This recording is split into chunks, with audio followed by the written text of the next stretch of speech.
Mercury is the closest planet to the Sun, which on the face of it seems inanimate and completely uninteresting. However, despite its enormous temperature, there's water at its poles.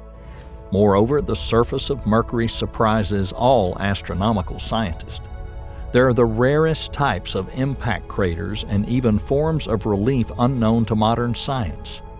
Finally, although Mercury is very small, it has enough of a magnetosphere to protect its surface from supernova and even a minor atmosphere that should have been weathered by now. Today, we'll tell you about the mysterious Mercury, as well as the secrets of the surface of this small planet.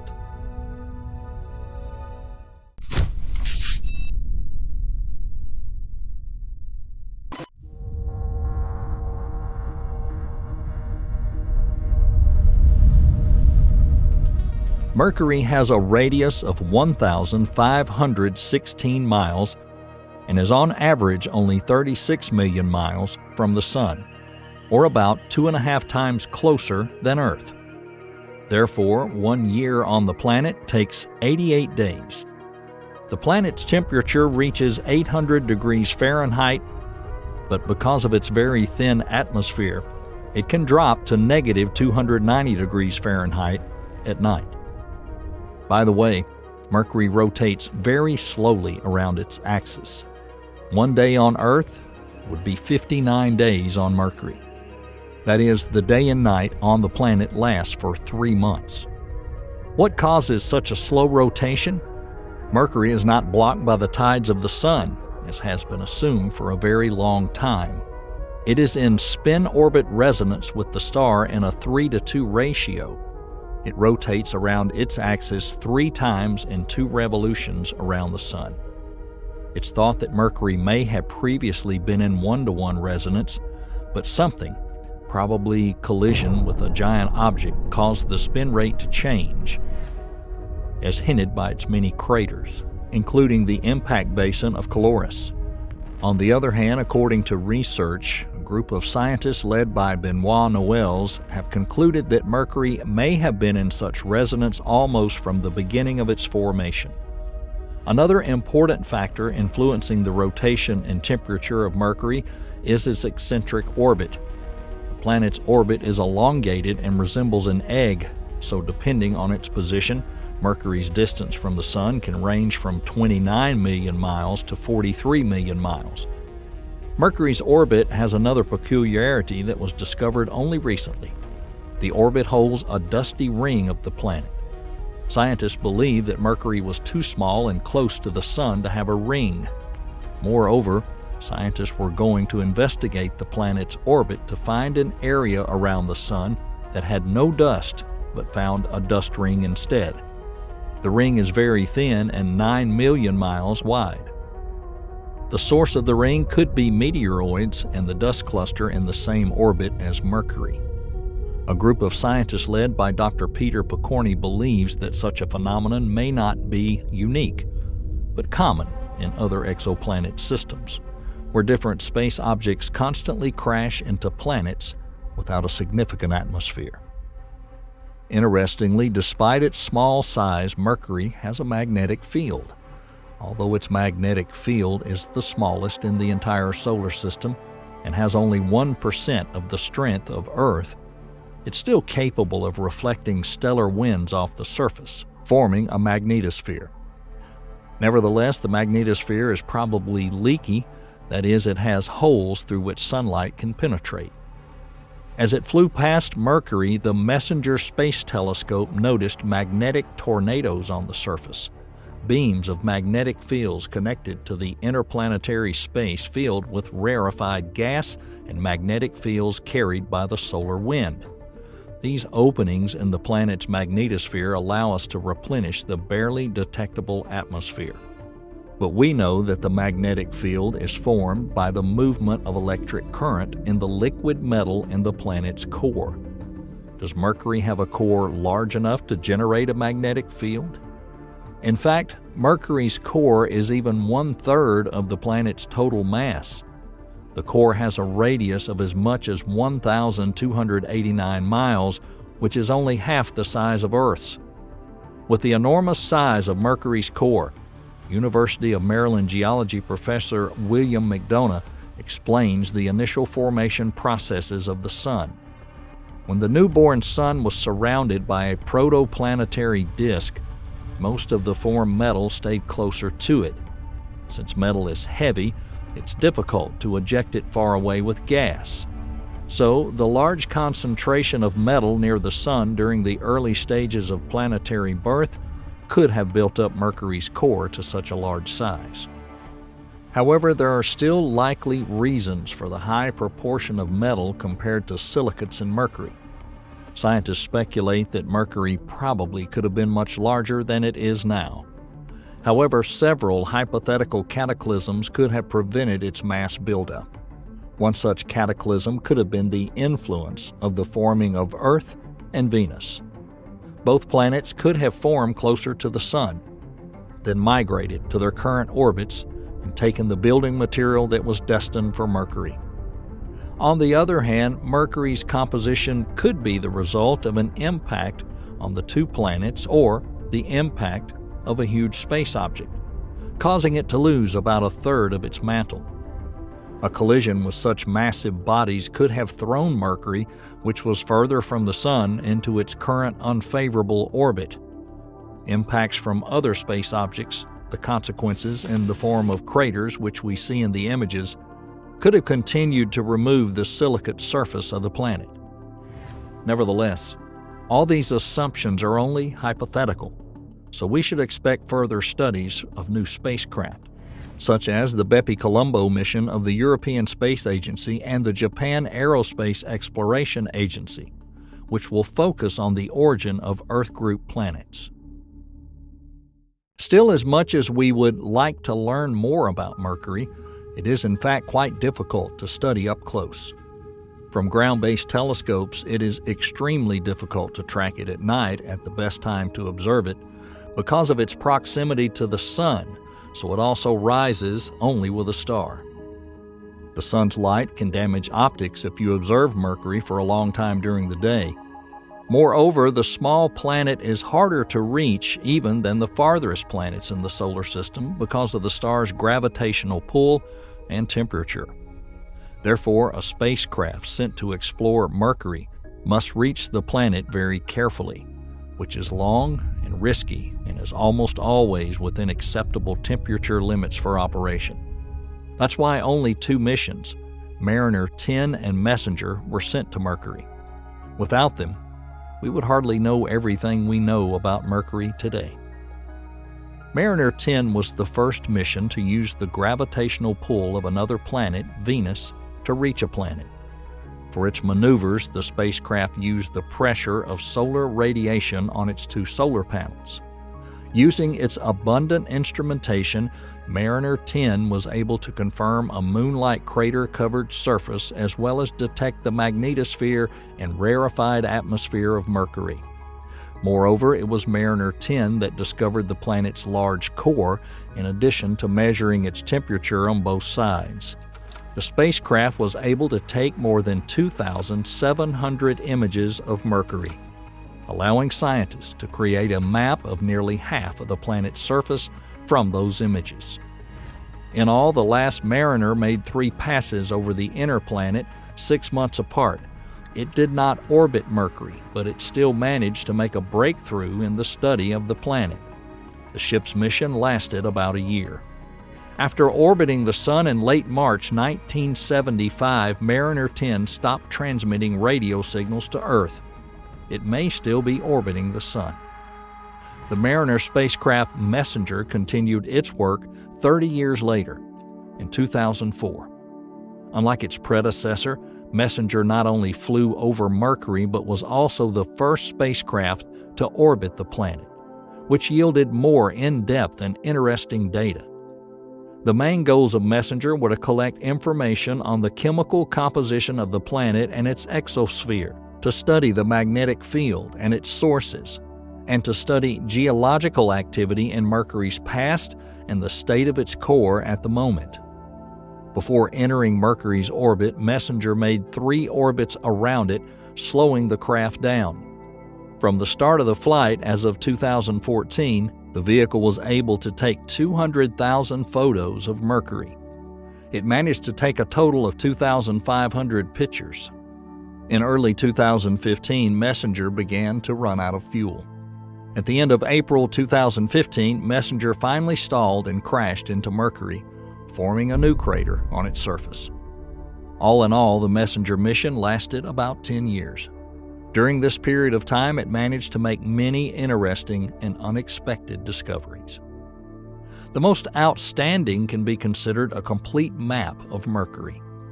Messenger captured all the craters and basins that were on the planet's surface, so scientists were able to study its geology in depth. Moreover, the spacecraft was able to determine the chemical composition of Mercury. Thus, its surface contains 46% oxygen, 12% magnesium, 26% silicon, 7% aluminum, and 4% calcium. The ship also indicated to scientists that the planet contains a large amount of sulfur with much less iron. This, as well as direct photos of gentle volcanoes, suggested that Mercury may have previously been volcanically active and even completely covered by a magmatic ocean. When the planet cools after such geologic activity, heavy elements like iron sink downward, which explains the small amount at the top. The magma ocean phase filled the atmosphere with volatile substances including sulfur, sodium, and chlorine, which evaporate only when exposed to high temperatures. As scientists suggested, the magma also melted the planet's interior and probably the upper, but this was not enough to significantly reduce Mercury's mass. Now the planet is no longer active. In addition, as the planet cooled, it began to shrink, forming cracks and ridges along its surface. In addition to traces of lava eruptions, Messenger also found water deposits at Mercury's poles. Water exists there in the form of ice. Despite the high surface temperature, the poles of the planet are not heated by the direct rays of the sun, so the water there always remains frozen. Moreover, it suggests that there may be liquid water inside Mercury under the ice deposit, although this cannot yet be confirmed. Messenger also made an unexpected discovery concerning the planet's magnetic field. It turns out it's shifted along its axis by 20% of Mercury's radius. Such an anomaly could affect the planet's surface. For example, solar particles would have greater intensity in the south, weathering elements from the surface. Finally, Messenger took a 2011 photo from the planet's orbit of the entire solar system except for dim Uranus and Neptune. The previous image was taken back in 1990 by the Voyager 1 spacecraft. Still, the most interesting discovery of both spaceships was the surface of Mercury. So let's take a closer look. Mercury's surface has an interesting topography. Although it's almost entirely covered in craters, it also has almost completely smooth areas as well as ridges and troughs. It's difficult to name the exact number of craters, but at this point we know for sure about 567 of the planet's craters, which are also named after prominent people. Most of them are impact craters, that is, damage caused by an impact with a small cosmic body. Such craters are divided into simple and complex by morphology, such as geological differences like peaks, terraces, several rings. On the surface of Mercury, simple craters predominate, especially in the south. They typically reach sizes of 0.6 to 9 miles or depths of less than 7 miles, or complex craters are slightly less common. They are larger than simple ones, ranging from 10 to 168 miles long and more than 7 miles deep. However, Mercury has the most such topographic lesions than any other object in the solar system. Thus, on the surface of the planet, there are 110 craters with a peak in the middle, when, for example, on the Moon, there's only 17 such craters. Besides, on average, small impact craters, there's another type of these craters as impact basins. They can be as large as 200 miles, or even as large as 963 miles, Their rather large numbers on the surface can be explained by the increasing velocity of bodies in solar orbit and a negligible atmosphere.